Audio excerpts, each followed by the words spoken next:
Assalamualaikum warahmatullahi wabarakatuh. Alhamdulillah wassalatu wassalamu ala Rasulillah wa ala alihi wa sahbihi wa man da'a bi da'watihi wastanna bi sunnatihi ila yaumi liqa'i rabbih wa ba'du. Yang sama-sama kita hormati Bapak Rektor. Banyak juga saya kunjungi universitas, tapi yang rektor datang dua-dua baru sekali ini. Masya Allah. Seolah-olah Allah Ta'ala ingin menghibur saya, Abdul Somad, kalau satu tidak mau, dua saya kasih. Gitu. Satu persatu, para alim, para ulama, para kiai, tak dapat disebutkan. Insya Allah kita semua dimuliakan Allah Subhanahu Wa Ta'ala. Amin. Ya Rabbal Alamin. Saya ucapkan banyak terima kasih kepada saudara moderator, Dr. Nur Khalis ila akhirihi. Saya sudah coba bolak-balik ngapal, nggak ingat-ingat. Jadi jurus yang paling mudah, ila akhirihi, dan seterusnya. Mudah-mudahan kita bertemu di dunia, bersahabat pula di surga insya Allah. Saya diberi judul Islam dan Integrasi Ilmu Pengetahuan. Lalu saya tulis, nanti saya berikan ke panitia, boleh di copy, di share, sebagai bukti bahwa saya pernah menyampaikan makalah dalam bentuk PowerPoint.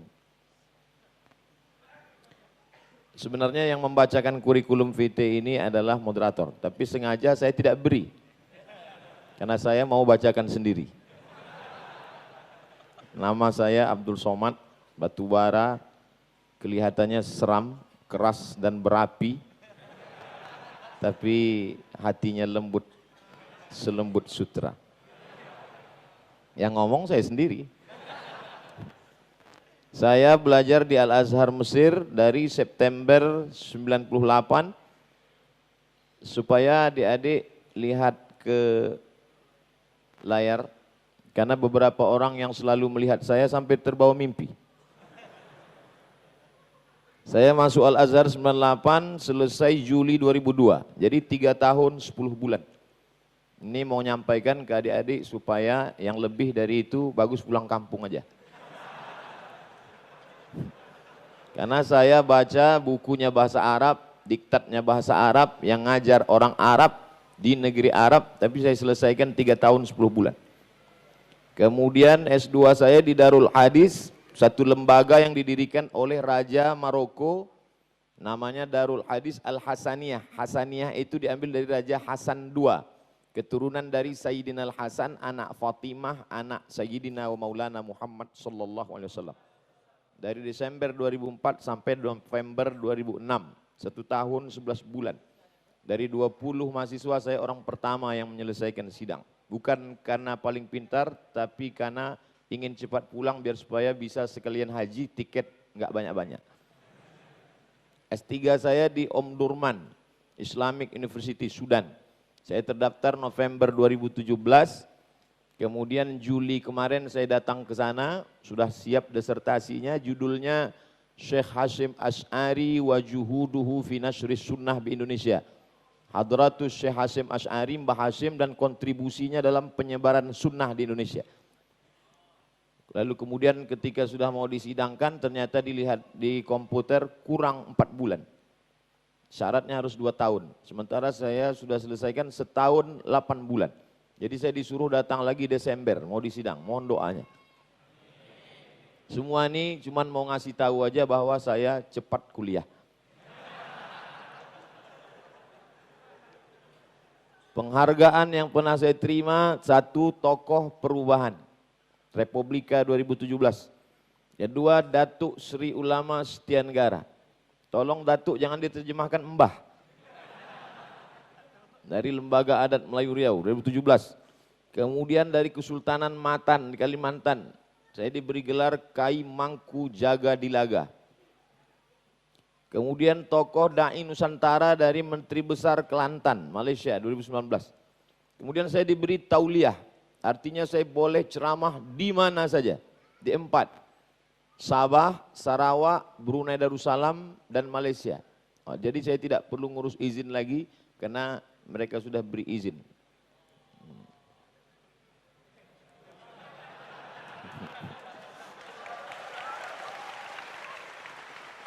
Karya ilmiah.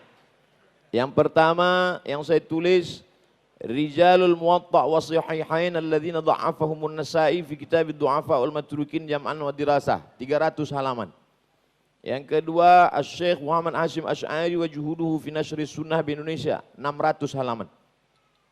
Saya tulis sendiri, tidak copy paste.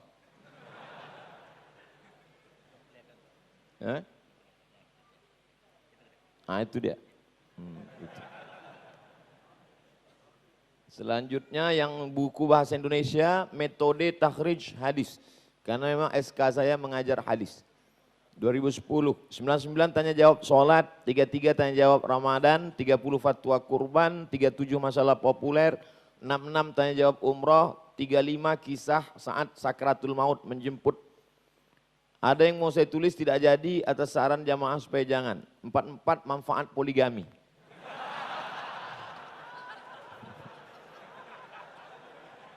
Saya sudah menerjemahkan buku lebih dari 20 judul. Banyak diterbitkan, diantaranya Sejarah Agama Yahudi. Sangat bagus. Lalu kemudian Semua Ada Saatnya dan buku-buku lainnya. Kritik judul. Saya mengkritik judul yang diberikan kepada saya. Saya diberi judul Islam dan Integrasi Ilmu Pengetahuan. Menurut saya yang tepat adalah ilmu pengetahuan perspektif Islam. Karena ketika kita mengatakan Islam dan politik, seolah-olah ada Islam, ada politik, lalu kita cocok-cocokkan. Namanya cocokologi. Padahal di dalam Islam itu sendiri ada politik. Maka yang layak kita sebut adalah Islam, politik, perspektif Islam. Islam bukan agama yang kosong hampa, hanya bicara tentang Tuhan, tapi Islam menyentuh segala aspek. Makanya kita disuruh ya ayyuhalladzina amanu dukhulu fis-silmi kafah. Sulit saya menjelaskan kafah di Sumatera, tapi di Yogyakarta mudah. Satu kata, kafah, kabeh. Secara seluruh. Ipolexos hankam. Ideologi, politik, sosial, budaya, pertahanan, keamanan. Semuanya diatur oleh Islam. Sampai-sampai kalau ada lalat masuk ke dalam air minum ini pun diatur oleh Islam. Tiba-tiba ada lalat, masuk dia, disangkanya airport. Idza dakhala adz-dzubabu fi ina'i ahadikum. Kalau masuk lalat ke tempat air minum kamu, falyughmishu, celupkan kedua-duanya. Fa inna fi ihda jinahi idaan. Salah satu sayapnya ada membawa bakteri penyakit. Wa fil ukhra syifaan, tapi salah satu sayap lagi ada penawarnya. Sampai begitu. Makanya kata Abdullah bin Abbas, "Lau dha'a minni iqalu ba'iri lawajadtuhu fil Qur'an." Seandainya hilang tali ontaku, aku menemukannya dalam Al-Qur'an. Artinya ada semuanya. Kenapa sekarang tidak ada? Kita belum menemukannya, belum menggalinya, belum mengeksplorasinya. Dan insya Allah tempat eksplorasi itu adalah Universitas Islam Indonesia. Jadi kalau mau mengkaji etika Islami, etika dan Islam, bukan etika Islami, Islamic morality. Nah, mohon maaf, mungkin panitia ketika saya katakan kritik judul, dalam hati panitia masih syukur maka kami mau ngundang. Mana tahu. Sekarang apa itu ilmu pengetahuan? Pengetahuan. Saya bicara di depan Bupati Sumedang. Lalu kemudian sebelum saya menyampaikan tausiah tabligh akbar, Bupati tegak berdiri. Selamat datang Ustaz Abdul Somad di kota kami Sumedang, kota yang penuh dikenal dengan kota berpengetahuan. Saya terkejut, selama ini setahu saya yang kota ilmu pengetahuan itu Yogyakarta. Rupanya maksud dia kota yang banyak tahu. Kata Bupati Sumedang. Apa itu ilmu? Ilmu selalunya dalam bahasa Inggris knowledge. K-nya tidak dibaca, sama seperti pisau, knife. Ada juga yang huruf P tidak dibaca, psychology. Jadi jangan jawab kuliah di mana? Psikologi. Knowledge. What is knowledge? Knowledge, understanding of someone or something such as fact. Understanding, mengetahui, pengetahuan of someone, tentang seseorang, or something, atau sesuatu, benda, apakah dia, such as fact, sesuai dengan fakta dan kenyataan. Maka pengetahuan kita tentang seseorang, tentang sesuatu, tentang kota, tentang benda, sesuai dengan fakta dan kenyataan, itu disebut dengan knowledge. Sekarang kenal tak dengan Abdul Somad? Understanding of Abdul Somad. Mengenal Abdul Somad sesuai dengan fakta, itu disebut dengan knowledge, ilmu pengetahuan. Kalau ada orang kenal Abdul Somad tidak sesuai fakta, itu namanya hoax. Fiktif. Lalu apa kata orang Arab? Saya kutip pendapat Imam Al-Jurjani. Nama kitabnya At-Ta'rifat. Penulisnya Ali bin Muhammad ibn Ali Al-Jurjani. Penerbitnya Darul Kutub Al-Arabi, Beirut. Cetakan pertama tahun 1405. Halaman 199. Saya hanya bisa cerita sampai ke situ. Kalau Ustaz Adi Dayat lengkap dengan tokonya sebelah kiri di dekat tiang ini.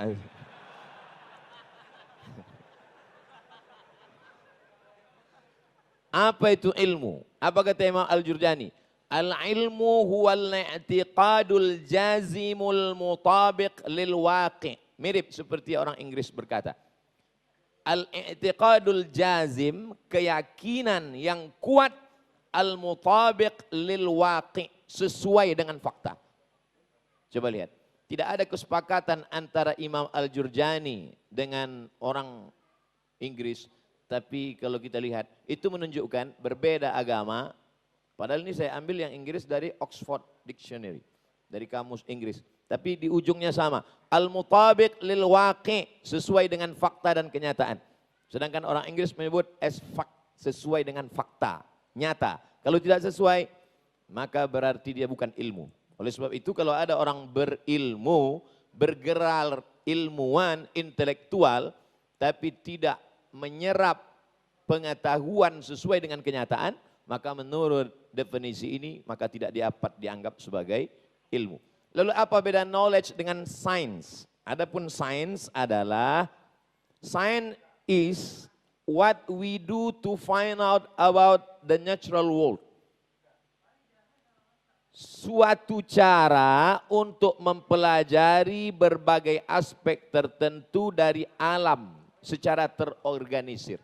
Pengetahuannya knowledge. Cara untuk mengetahuinya dengan suatu metode yang terbakukan, caranya itu disebut dengan sains. Memang jam-jam segini agak sulit menangkap ini. Tapi untuk menyenangkan hati saya ngangguk-ngangguk aja nggak apa-apa. Di bahan saya tinggalkan. Itu tentang ilmu pengetahuan. Nah, di situ ada saya buat, loh hilang. Oh ada. Jadi Allah Ta'ala kasih kita akal. Saya buat di tengah itu ada akal, yang di atas itu akal, bulat. Apakah akal itu bentuknya bulat? Tidak. Ada juga yang peta, segitiga. Akal. Lalu akal ini mencerna dua. Yang warna hijau itu ayat yang tersurat. Ayat yang tersurat. Ayat kursi, ayat Al-Fatihah, ayat dalam Al-Quran.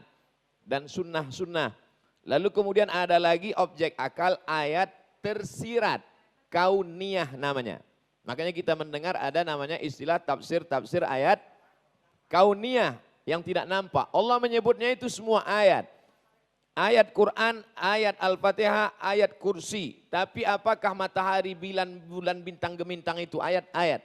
Inna fi khalqis samawati wal ardi wa ikhtilafil laili wan nahari la ayat. Sesungguhnya matahari, bulan, bintang, bumi dan langit juga adalah ayat. Tapi yang bisa menyebut itu ayat siapa? Liulil albab. Yang tahu bahwa bumi, matahari itu adalah ayat hanya jamaah Masjid Ulil Albab. Yang lain nggak nangkap, nggak sampai otaknya ke situ. Kalau akal tadi dipakai untuk mencerna ayat hadis, maka keluarlah ilmu aqidah, wujud, qidam, baqa, mukhalafatul awadisi, qiyamuhu binafsihi wahdaniyah, kudrat, rodat, ilmun, ayat, sama, basar, kalam. Itu adalah proses pertemuan antara ayat dengan akal. Lalu kemudian dari akal tadi mencerna ayat, keluarlah tafsir bil ma'thur, tafsir bil ra'yi, tafsir bil ra'yil mahmud, tafsir bil ra'yil mazmum. Ketika akal mencerna ayat dan hadis, keluarlah tasawuf. Bagi yang tak mau menggunakan istilah kata tasawuf, tahzibul akhlak, menghaluskan budi pekerti. Tazkiyatun nufus, karena banyak juga orang sekarang anti tasawuf. Saya tidak mau kaji tasawuf. Malam ini kita akan mengkaji tazkiyatun nafs. Ah, ini baru. Podo mas. Ketika ayat dikaji oleh akal, yang tersirat tentang langit, tentang, saya cerita langit langsung merah warna lampu. Ketika akal mengkaji tentang ayat yang tersirat kauniyah, muncullah astronomi, muncullah geologi, muncullah matematik, muncullah bermacam-macam ilmu pengetahuan. Itu ketika akal dipakai bersentuhan. Mudah-mudahan kita termasuk umat yang memakai akal. Karena ada orang nanti musabakoh akal internasional. Yang ini akal kecil, akal Jepang. Pas diperiksa, kenapa akalnya kecil? Tertulis di situ, use it, sudah pernah dipakai. Tiba-tiba ada satu, akal masih segar. Enggak pernah dipakai. Off. Nauzubillah. Makanya ada satu neraka khusus di akhirat, khusus untuk orang yang enggak pernah pakai akal. Namanya neraka sa'ir. Bukan sa'ir, sa'ir. Adapun sa'ir itu ketika orang, oh kau nan jauh di sana, lautan kan kuseberangi, bukit kan kudaki, masjid ulil albab kulewati. Itu sa'ir namanya. Sedangkan ini neraka sa'ir. Apa kata Allah Subhanahu wa taala bercerita tentang mereka? Lau kunna nasma'u, andai dulu kami mau mendengar, au naqilu, andai dulu kami mau pakai akal menggunakan pikiran, makunna, pastilah kami tidak termasuk ashabis sa'ir, pasti kami tak masuk neraka sa'ir. Jadi orang masuk neraka itu bukan hanya karena tidak sholat, yang tidak sholat ada satu neraka khusus tempat dia, namanya sakor. Masalakakum fi sakor. Kenapa kamu masuk neraka sakor? Kata mereka menjawab, lam naku minal musallin, kami tidak sholat. Nah, jadi ternyata neraka itu juga ada kelas-kelasnya. Mudah-mudahan kita tidak transit di neraka. Kita lanjutkan. Surah Ali Imran ayat 190-192. Inna fi khalqis samawati, dalam penciptaan langit. Ketika akal dipakai untuk memikirkan penciptaan langit, muncul astronomi. Saya ulang sekali lagi, astronomi, bukan astrologi. Karena sekarang anak-anak muda lebih banyak suka astrologi.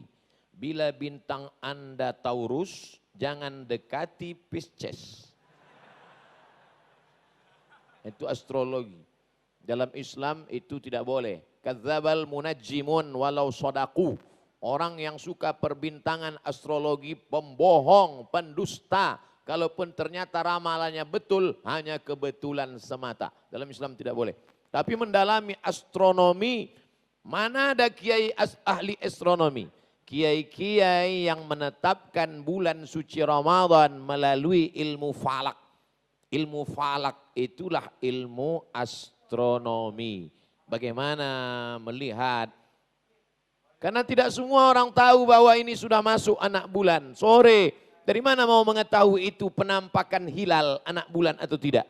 Maka Indonesia, Malaysia, Moro, Filipina, Thailand Selatan, Patani, Singapura, karena di sana juga ada komunitas Muslim, Indonesia, Malaysia, Brunei Darussalam sepakat 2 derajat di atas ufuk baru disebut dengan hilal. Kalau kurang maka bukan hilal. Karena kalau tidak nanti semua orang akan mengatakan kalau tidak pakai ilmu astronomi, ilmu falak. Wah, saya sudah nampak anak bulan. Padahal rupanya bulu matanya gugur. Makanya jangan dikonfrontasikan antara ru'yah dan hisab.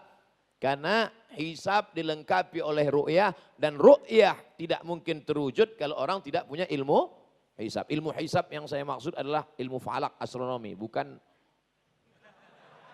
itu hisab juga. Inna fi khalqis samawati, dalam penciptaan langit, wal ardi, bumi, geologi.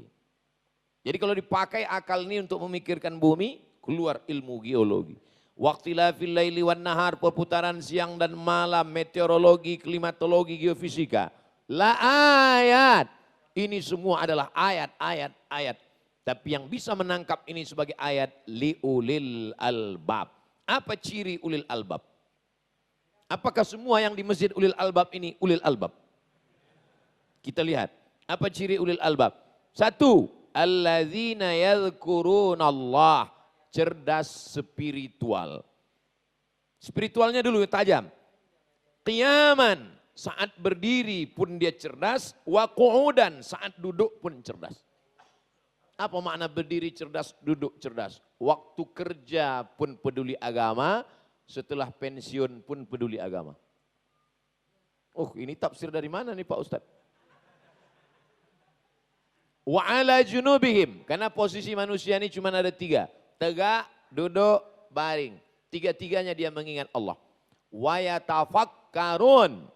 Pertama cerdas spiritual, yang kedua cerdas intelektual.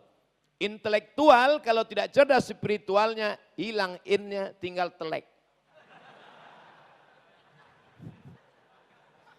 Telek apa ya, mampu. Merusak saja dia. Oleh sebab itu maka cerdas.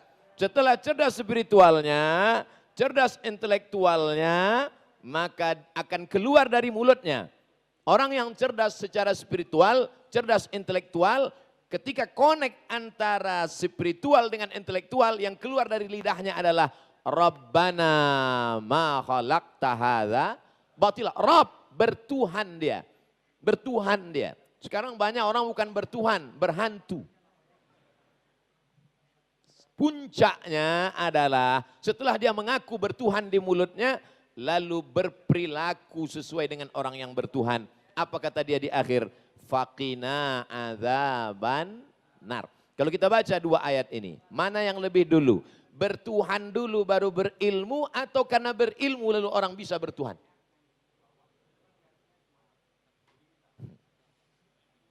Nanti diajak ilmiah nggak sanggup. Nanti saya ceramah kiki katanya nggak ilmiah. Jadi saya gimana? Coba lihat ayat ini. Orang berpikir dulu baru bertuhan. Makanya ada seorang filosof muslim namanya, lupa saya namanya. Tapi dia menulis satu kisah, judul itu kisahnya berjudul Hai bin Yaqzan. Nama penulisnya Ibnu Tufail. Saya punya novelnya. Novel semi fiktif. Ada seorang anak lahir di tengah hutan, bapaknya mati, ibunya meninggal, dibesarkan oleh gorila. Tidak bertuhan. Tapi kemudian ketika dia berpikir menggunakan akalnya, dari mana aku datang, kenapa gorila ini? Tiba-tiba gorila itu mati. Detak jantungnya berhenti. Kenapa dia hidup? Dari mana dia? Setelah berpikir, muncullah. Sebetulnya ini novel fiktif, filosof ingin bercerita tanpa datang nabi pun, tanpa datang rasul pun, orang kalau menggunakan akal dia bisa bertuhan. Hanya saja pengetahuannya tentang Tuhan tidak sempurna. Makanya banyak para pemikir-pemikir itu bertuhan tapi tidak beragama. Karena kata dia agama terlalu sempit. Agama terlalu sempit kata dia. Tapi dia tahu Tuhan tapi tidak kenal Tuhan secara jelas. Siapa nama Tuhanmu? X.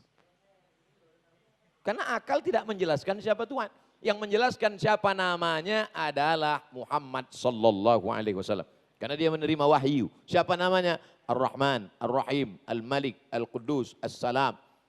Di mana dia? Ar-Rahmanu 'alal 'arsy istawa. Oh, kalau begitu dia duduk di sana. Wa huwa ma'akum aina ma kuntum. Loh, gimana ini yang betul? Katanya duduk di atas aras. Habis itu dia pergi kemana-mana. Yang betul di mana? Dua-duanya betul. Lalu bagaimana kita memahaminya? Laisa kamitslihi syai'un walam yakul lahu kufuwan ahad. Enak ceramah di UII, semuanya paham. Gak perlu diterjemahkan. Mana mereka belajar bahasa Arab? Sampai mana tadi ceritanya?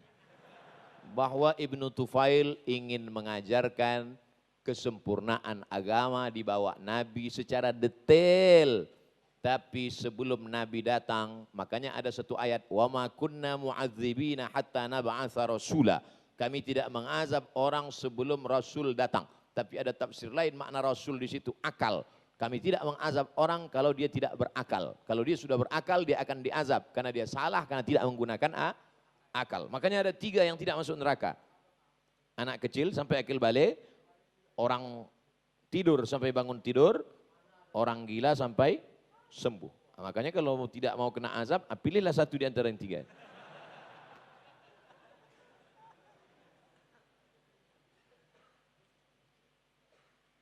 Apa kata muridnya? Bu, gimana proses penciptaan manusia dalam Quran? Ini true story, kisah nyata, anak SMP nanya ke guru di kelas. Bu, gimana proses penciptaan manusia dalam Quran? Apa kata ibu gurunya? Jangan bawa-bawa agama, kita sedang belajar biologi.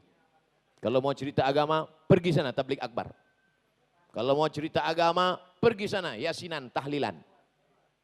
Pergi sana maulidan. Di sini adalah ilmiah biologi. Kok bisa orang goblok jadi guru?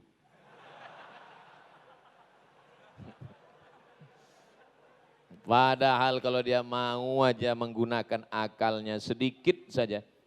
Coba lihat itu menurut ilmu SPOG, spesialis of jin. Spesialis of jin, bukan spesialis jin. Spesialis of jin. Dari maaf, sperma berubah menjadi darah, berubah menjadi daging, berubah menjadi tulang, akhirnya makhluk yang sempurna. Padahal Allah sudah cerita dalam surat Al-Mu'minun ayat 14. Apa kata Allah Subhanahu wa taala?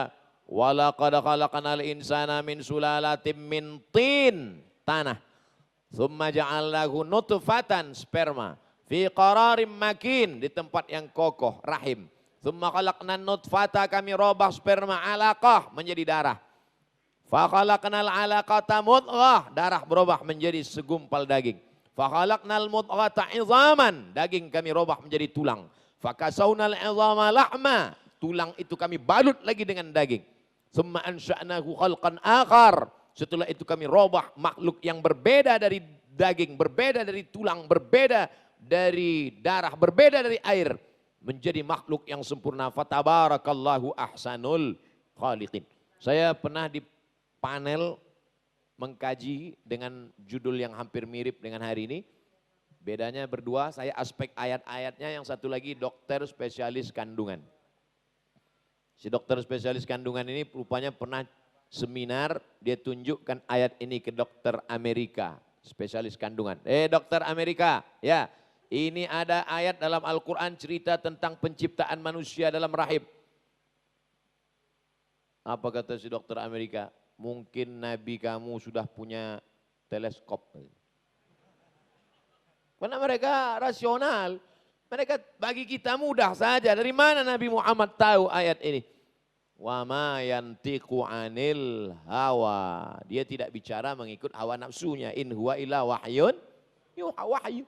Oleh sebab itu maka saya bangga di UII 2017 saya datang, apa kata Pak Rektor Ustadz Abdul Somad, ternyata yang paling banyak di Fakultas Kedokteran itu adalah yang dapat beasiswa itu anak-anak penghafal Al-Quran. Mudah-mudahan sampai hari kiamat insya Allah.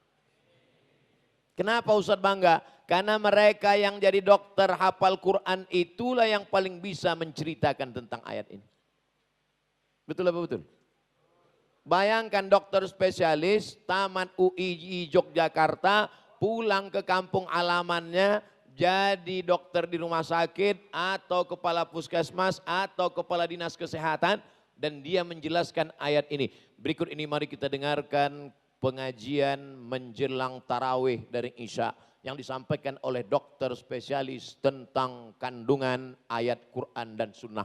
Pasti semuanya serius.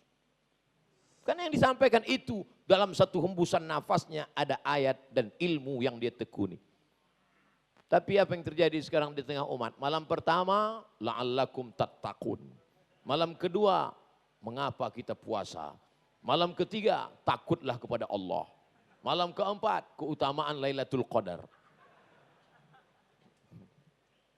Islam menjadi amat sangat menarik ketika alumni-alumni ini nanti bicara sesuai dengan ilmunya masing-masing. Ini kalau saya cerita bagaimana proses janin dalam kandungan, kalau saya ceritakan ini secara detail, saya yakin Bapak Ibu yang dokter pasti, loh kok perasaan enggak gini? Karena kata pepatah Arab, man takallama fi ghairi fannihi ata bil ajaib. Siapa yang bicara bukan pada bidangnya, ngomongnya ajaib-ajaib. Aneh-aneh. Makanya saya selalu suka kalau integrasi ilmu pengetahuan ini dipanel dengan dokter. Suatu ketika saya pernah ditelepon dari Universitas Riau. Assalamualaikum Ustaz Abdul Somad. Waalaikumsalam. Bisa Ustaz datang ke kampus kami? Insya Allah. Apa pembahasannya? Otak. Wah, kalian mungkin salah hubung, salah kontak ini. Saya Abdul Somad yang ustadz, bukan yang spesialis otak. Ustadz nanti dipanel dengan spesialis otak. Jadi ustadz cerita tentang ayat-ayat berpikir, tentang hadis-hadis akal, nanti dokter bercerita. Ternyata duduk dengan dokter sebentar itu, saya banyak dapat pengetahuan. Terutama ayat yang selalu saya baca dalam sholat. Nasiyatin, kazibatin, khati'ah, nasiyatin, ubun-ubun. Kalau bayi kecil nampak dia gitu kan. Pernah ngeliat bayi kecil kelihatan? Jangan ditusuk, lembut itu. Nasiyatin, ubun-ubun, kazibatin, pembohong, khati'atin, pelaku dosa. Tolong jangan dipoto. Nanti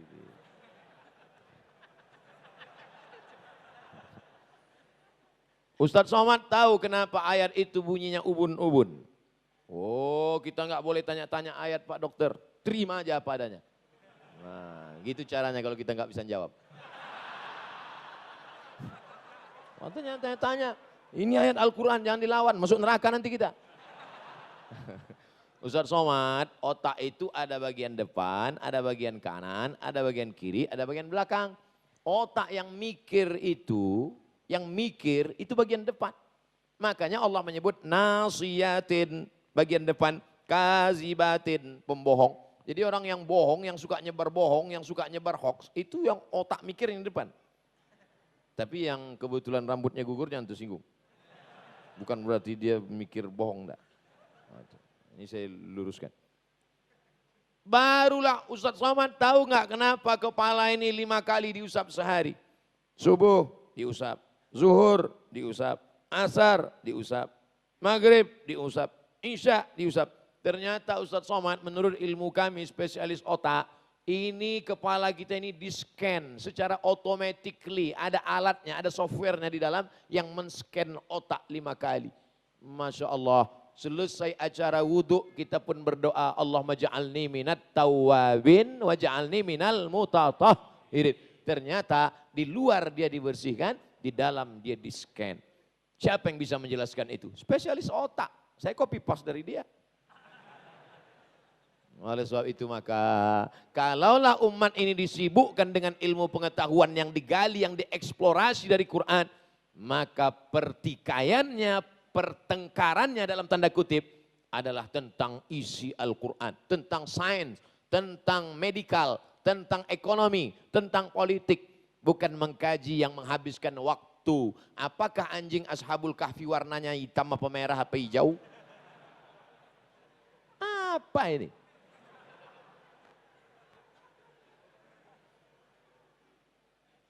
Mukjizat ilmiah. Ghulibatir Rom. Bangsa Romawi dikalahkan. Yang mengalahkan Romawi adalah Persia. Karena waktu itu ada 2 kutub. Kutub utara, kutub selatan, kutub timur, kutub barat. Siapa yang mengalahkan Romawi? Persia. Di mana lokasi peperangannya? Fi adnal ardi. Adna artinya dekat. Maka lihat terjemahan Quran Depak Kementerian Agama, di bumi terdekat. Karena maksudnya adalah tempat berperang itu di Yordania, di Laut Mati, Al-Bahrul Mayyit, Laut Mati. Dekat dari Mekah, fi adnal ardi, di bumi yang dekat. Saya ambil terjemahan, di negeri yang terdekat.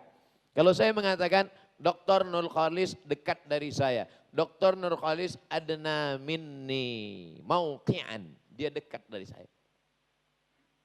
Ternyata setelah diteliti, kok hilang? Ternyata setelah diteliti ada makna kedua, terendah, terendah. Ini dia hasil penelitiannya. Ternyata ada permukaan bumi yang terendah 280 meter di bawah permukaan laut. Apa dia? Itulah dia Laut Mati di Yordania. Mengapa disebut mati? Karena ikan pun tak hidup di dalam, saking kan asinnya. Siapa yang masuk ke dalam Laut Mati itu terapung. Yang punya kadas kurap gatal hilang. Dari mana Nabi Muhammad SAW yang tak bisa tulis baca itu tahu bahwa permukaan bumi yang terendah bukan di Yogyakarta, bukan di Riau, Sumatera, tapi justru di tempat lokasi perang Persia dan Romawi, diceritakan 1400 tahun yang lalu. Maka kalau diintegrasikan antara sains, ilmu pengetahuan dengan Al-Quran Islam, kalau orang Islam mendalami ilmu ini, akan keluar dari mulutnya berkata, ma khalaqta hadza batila, tidaklah yang kau ciptakan sia-sia, dan yakinlah pengetahuannya ini benar datang dari Allah. Yasin wal Qur'anil Hakim, innaka Muhammad SAW laminal mursalin tanzilal azizir rahim. Turun dari Allah Subhanahu wa taala. Masalah dengan orang beriman semuanya tak ada masalah.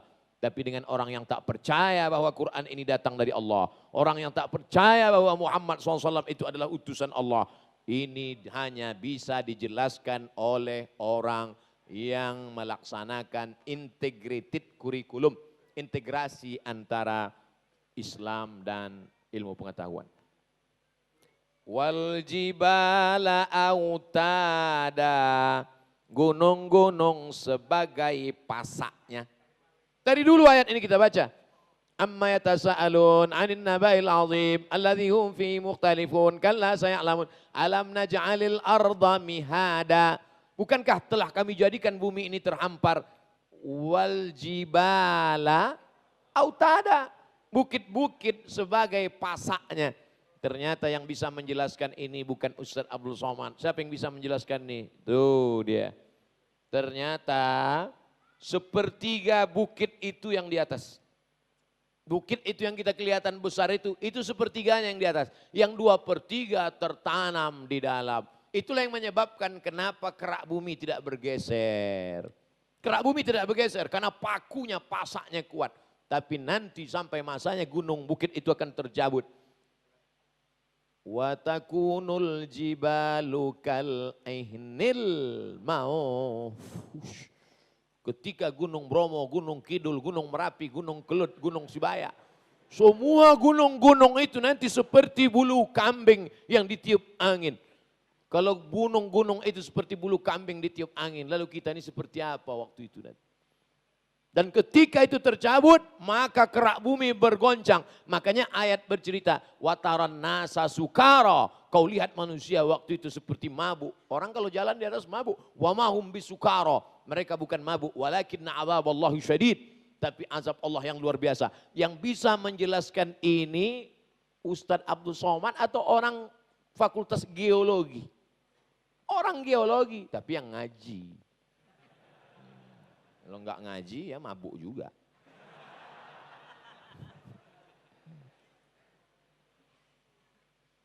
Ini ayat dibaca terus, ada orang meninggal dibaca, ada orang kerasukan dibaca, pindah rumah baru dibaca, mobil baru dibaca, istri baru dibaca. Wasyamsu tajri li mustaqarril laha dzalika taqdirul azizil alim. Ayat ini menjawab perdebatan NASA. bahwa bumi berkeliling, ya. Neptunus berkeliling, ya. Merkurius berkeliling, ya. Pluto berkeliling, ya. Mars berkeliling, ya. Apakah matahari itu diam atau bergerak? Ikhtilaf mereka. Satu mazhab mengatakan matahari diam. Satu mazhab mengatakan matahari bergerak. Apa kata Allah dalam surat Yasin? Wasyamsu tajri. Matahari itu berlari kencang, tapi dia tidak berputar seperti bumi. Limustaqarril laha. Dia bergerak kencang di tempat diamnya. Makanya mengatakan matahari diam, betul. Karena matahari bergerak di tempat diamnya. Nanti mana tahu ada kelahi 2 orang, kelahi tangkap. Kalian dua-duanya betul. Yang mengatakan matahari bergerak, wasyamsu tajri. Yang mengatakan matahari diam, limustaqarril laha. Dia diam di tempat diamnya, tapi dia bergerak sekencang-kencangnya. Tapi sayangnya yang nemukan itu bukan orang Islam. Karena orang Islam baca Yasin ngusir hantu. Dulu sebelum ada anak UII. Setelah ada anak UI Jogja, dia yang bisa menjelaskan ini. Mas jurusan apa? Jurusan matahari. Insya Allah, tabarakallah. Itu dia gambarnya. Mustaqarrus syams, tempat diamnya matahari. Harakatu bitijah masar majarrah, gerakan matahari berkeliling. Sama seperti kita melihat plat velg mobil Ferrari, Lamborghini, kalau dia kencang, lari 200, itu seperti tidak bergerak. Velgnya itu seolah-olah tidak bergerak, padahal dia sangat kencang. Saking kencangnya seolah tidak bergerak. Teman kita juga gitu, saking kencangnya tidurnya seperti tidak bergerak. Padahal dia sangat kencang bergerak.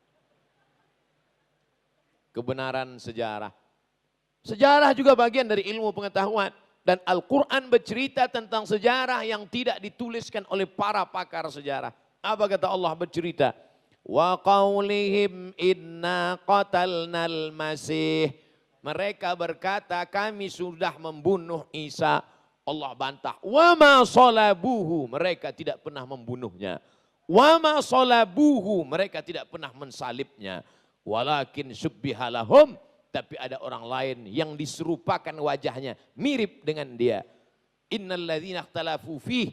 Mereka yang berselisih pendapat tentang ini. Yang satu mengatakan Isa, yang satu mengatakan bukan. Lafi syakkim, mereka syak, ragu tentang ini. Ragu. Nah, begitu juga dengan kameramen yang ragu mau mengupload ini, potong nanti. Saya ragu nih, jangan-jangan Ustaz dilaporkan sekali lagi nanti gitu deh.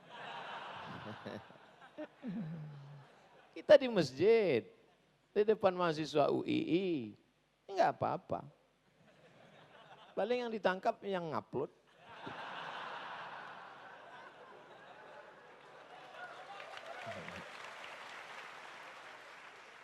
Islam juga bercerita tentang sejarah. Sejarah patung. Nah, ini bisa dilihat dalam Islam. Apa kata Allah SWT? Iyad'una min dunihi illa inasa. Mereka yang menyembah patung dan berhala, iyad'una illa syaitanan marida. Sesungguhnya yang mereka sembah itu adalah setan. Orang yang menyembah berhala, sesungguhnya dia menyembah setan. Surat An-Nisa ayat 117. Ustaz kok ngomong setan itu kuat? Orang setan aja kuat menggoda saya. Masa saya nggak boleh kuat nyebut dia? Masa saya mesti takut sama setan? Sesungguhnya mereka menyembah setan. Kata setan, ente serius mau musuhan sama saya? Kata. Ada jelas. Ma'akulli sanamin, ini tafsirnya. Saya ambil dari tafsir Al-Quranil Azim. Nama penulisnya Imam Abul Fida Ismail Ibnu Katsir. Nama cetakannya Dartiba. Cetakan kedua tahun 1999. Juz 2 halaman 414. Oh, lengkap. Siapa bilang ceramah saya enggak ilmiah? Cuman di atas pentas kan saya enggak bisa gini. Di mana saya bisa menunjukkan dalil-dalil? Di UII. Makanya undang saya ke kampus.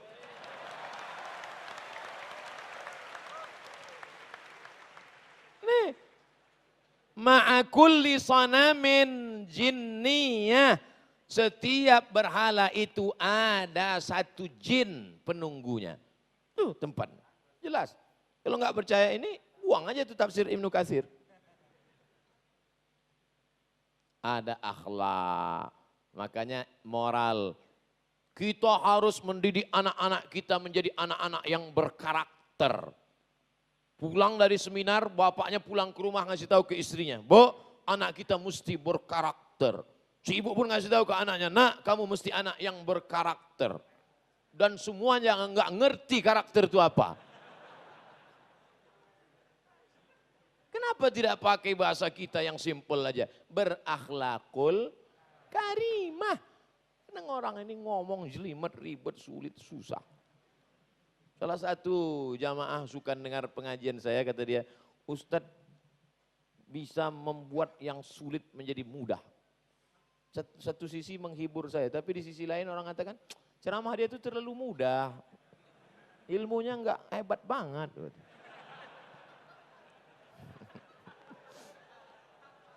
Nah, maka dalam Islam diajarkan. Kalau ada orang mengatakan, marilah kita berakhlakul karimah pada pimpinan kita, Pak Rektor, Pak Dekan, Pak Kepala Ketua Jurusan. Biasa. Tapi Islam mengajarkan, coba lihat. Surat Al-Mumtahanah ayat 8. Apa kata Allah Subhanahu wa Ta'ala? Kok orang ketok ya? Apa kata Allah Subhanahu wa Ta'ala? La yanhakumullahu 'anil ladzina lam yuqatilukum fid din. Kalau tetanggamu, kawanmu, orang sekampungmu itu tidak seagama denganmu, non muslim, tidak seakidah denganmu, selama dia tidak mengusir kamu dari kampung halamanmu, selama dia tidak mengusir kamu, selama dia tidak memerangi kamu, maka kamu boleh balas dua. Antabarruhum, buat baiklah pada mereka. Wa tuqsitu ilaihim, bersikap adillah pada mereka. Jangan sampai kita tidak baik, tidak adil hanya karena berbeda agama. Tolong kalau mau mendengar ceramah somad, makanya dengar sampai habis. Inilah masalahnya, orang nggak punya paket dengar ceramah saya, susah kita. Dengar sampai habis. Surah Al-Mumtahanah ayat 8. Selama dia tidak mengusir kamu dari kampung halamanmu, selama dia tidak membunuh kamu, maka kamu balas dia dengan dua. Berbuat baik dan bersikap adil. Siapa bilang karena dia beda agama denganmu, pancung kepalanya, bakar rumahnya, hancurkan semua. Itu tidak benar. Pernah Ustaz ceramah ngomong gitu?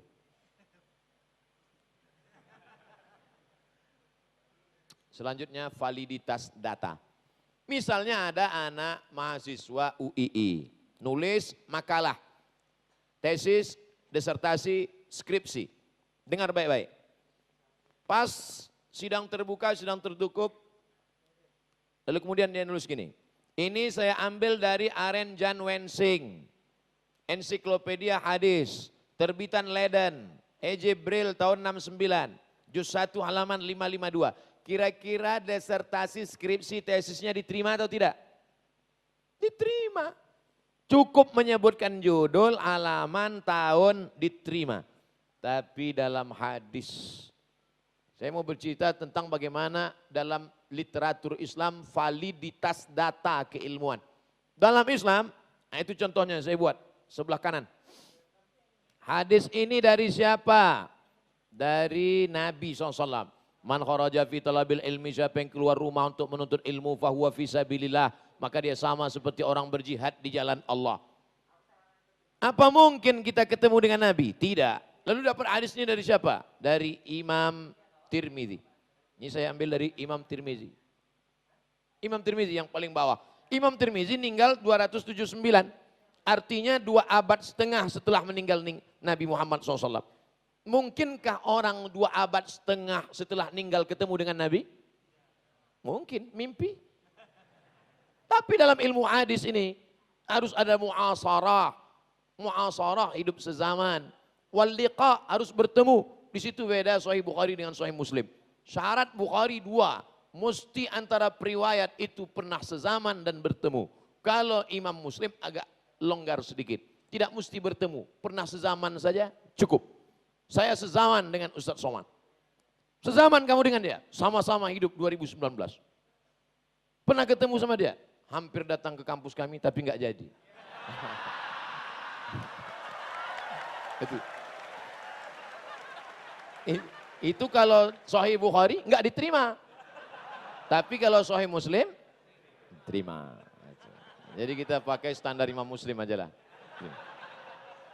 Nah, kok hilang konsentrasi saya? Imam Tirmizi ternyata mendapat hadis ini. Lihatnya dari bawah ke atas. Imam Tirmizi mendapat hadis dari Imam Nasr bin Ali. Imam Nasr bin Ali mendengar hadis ini dari Khalid bin Yazid At-Taqi. Khalid Yazid At-Taqi mendapatkan hadis dari Abu Ja'far Ar-Razi. Abu Ja'far Ar-Razi mendapat hadis ini dari Rabi' bin Anas. Rabi' bin Anas mendapatkan hadis ini dari ayah kandungnya Anas bin Malik. Anas bin Malik dapat hadis ini dari Nabi Muhammad sallallahu alaihi. Mana yang lebih hebat validitas datanya? Ahli hadis atau penulis disertasi sekarang? Yang ngomong bukan saya, mahasiswa UI. Kamu dapat hadis ini dari mana? Dari kitab Sunan Tirmizi. Imam Tirmizi meninggal tahun berapa? 279. Kamu meninggal tahun berapa? Belum tahu. Yang jelas saya sekarang hidup 1441. Jarak kita dengan Imam Tirmizi 11 abad. Mana mungkin ketemu? Tapi ahli hadis, ulama-ulama kita menjaga silsilah itu. Dijaganya. Makanya baca kitab Al-Hadyus Sari fi Majmu' Musannafat Syekh Hashim Asy'ari. Mbah Hashim itu setiap bulan suci Ramadan membuat majelis khataman Quran Sahih Bukhari di Tebu Ireng supaya menyambung sanad sampai ke beliau, sampai ke murid-murid, sampai ke kiai-kiai. Dijaga sanad itu. Validitas data. Nah itu. Yang bisa baca, yang tidak jangan paksakan nanti mual. Itu saya buatkan sanad sampai ke bawah. Nah itu di bawah tuh yang paling bawah Abdul Somad LCMA. Saya cuma mau nunjukkan aja sanad saya bersambung. Belajar adalah jihad. Jadi kalau nanti ada semboyan, slogan, Abdul Somad mengajak kami jihad belajar. Jadi semua yang datang ke UI ini adalah dapat pahala jihad. Termasuk saya sendiri kemari datang niatnya bukan mau ngisi seminar tapi niatnya mau belajar. Belajar tawaduk, rendah hati pada doktor mau jadi moderator. Orang lain mana mau? Siapa nanti yang mau ngisi materi? Abdul Somad. Oh, dia masih LCMA. Nih titel semeter. Sombong. Tapi saya belajar tentang rendah hati. Saya pernah ceramah ke salah satu masjid. Ceramah di masjid nih. Saya tanya, Pak, ketua masjid yang lama mana? Gak mau datang lagi. Malu, post power syndrome. Mantan ketua masjid gak mau datang. Tempat kita, Pak Rektor mengajarkan bagaimana kerendahan hati. Mau datang bersama kita. Saya niat datang kemari, niat belajar. Maka nanti di akhirat kita sama-sama dapat pahala jihad. Ini enggak, datang petantang petenteng. Nawaitu ngisi seminar lillahi ta'ala. Iya kalau jadi, kalau enggak.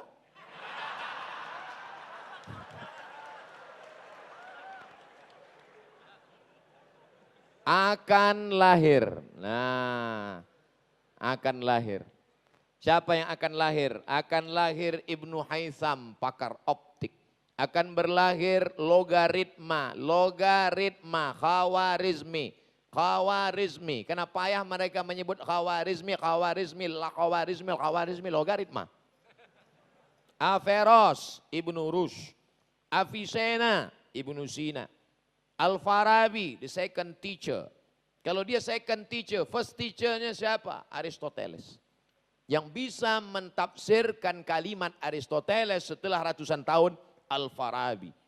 Dan lain-lain. Akan hadir generasi mereka ini. Tapi syaratnya integrated kurikulum. Harus ada integrasi kurikulum.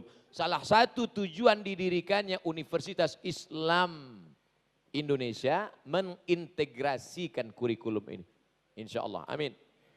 Maka ada saintis, ada dokter yang sangat hebat dalam ilmu pengobatan. Tapi enggak pernah sholat. Ada yang sangat rajin sholat, tapi enggak tahu kedokteran.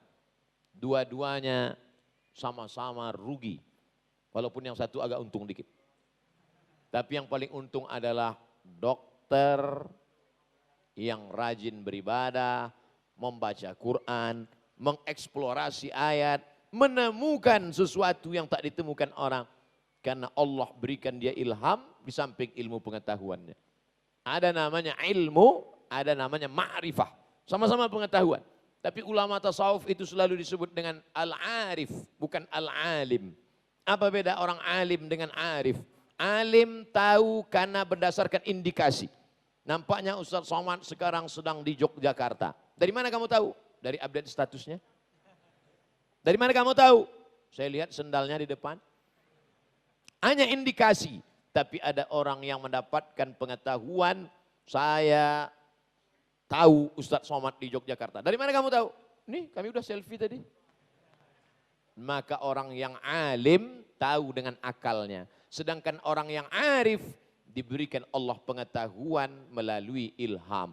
Oleh sebab itu Allah berjanji dalam Quran, wattaqullah, kalau kau takut kepada Allah, wa yu'allimukumullah, Allah akan mengajarkan ilmu yang tidak diperoleh orang lain. Karena ada yang mendapatkan dengan akal, tapi ada yang mendapatkan, orang menyebutnya sixth sense. Ada intuisi, tapi bukan bisikan jin, hantu dan setan.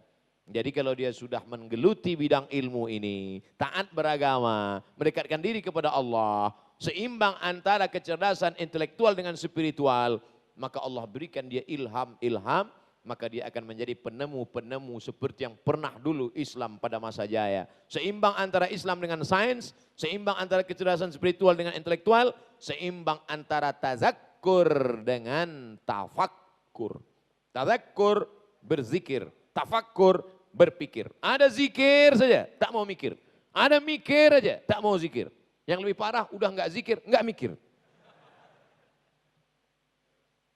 Cita-cita tertinggi pemuda Islam UII. Saya ingin jadi dokter, bagus. Saya ingin jadi lawyer, bagus. Saya ingin jadi saintis, bagus. Saya ingin jadi penemu, bagus, tak salah. Tapi itu hanya jalan, wasilah, cara. Tujuan akhir hidup adalah membebaskan Palestina. Amin. Membantu anak-anak fakir miskin terlunta. Syariah the only option for the UK. UK United Kingdom. Syariah the only option for the UK. Syariat Islam menjadi salah satu alternatif. Padahal di negeri non-muslim berani dia berkata begitu.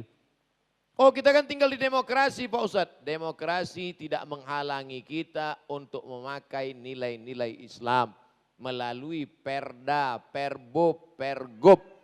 Kita konstitusional, bukan inkonstitusional.